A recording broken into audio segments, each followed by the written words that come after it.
Gözümizin nuri, kalbimizin şatlık olan şağıla, dünyanın elmide ama şatlık şovkuna gülke doğursun. Yürekleriniz elmide ama güneşli arzularınız elem yalı giyin olsun. Mehriban tamaşaçılar, bize gepleşigimizi, körpücücülerimiz bilen söhbetleştik arkalı devam edip. Salamcıgim. Salam. Adın kimsin? Öz Aynur. Aynur. Berekella uğudan adın var eken Aynur. Neçe yaşında sen? 6. 6 yaşında mektebe gidýänsiň onda, he? Hava. Birinci sınıfda oturdun sen şu wagt, ýa indi gitmelimi? Gitmeli. Indi gitmeli. Nesip bolsa sentýabrda birinci sınıfda gadam baslar şeýlemi? Hava. Berekella, berekella. Çağıla bagna gatnadyňmy? Ha.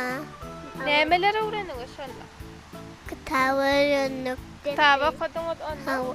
Hanım defter öğrendik. Ýazyp öwrendiňiz, okap öwrensiňiz.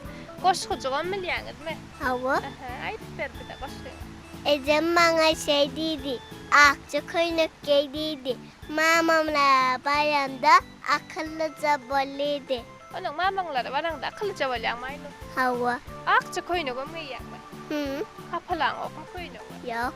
Akyllyja bolup oturýan şeýlemi? Hı, Onu akıllı bolmasaň näme der, niýe ejeň oýuňda?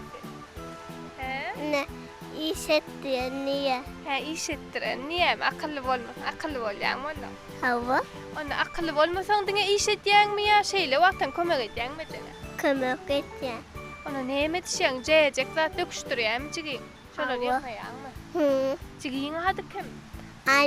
Aymelik bilen ayma hemen ma. Ay melek bilen. He, Küçük. Küçük jigiň näçe ýaşynda? Bay. 1 ýaşynda. He, küçük ol. Ona ulandan soň biziň gepleşigimize getirjekmi? Hava.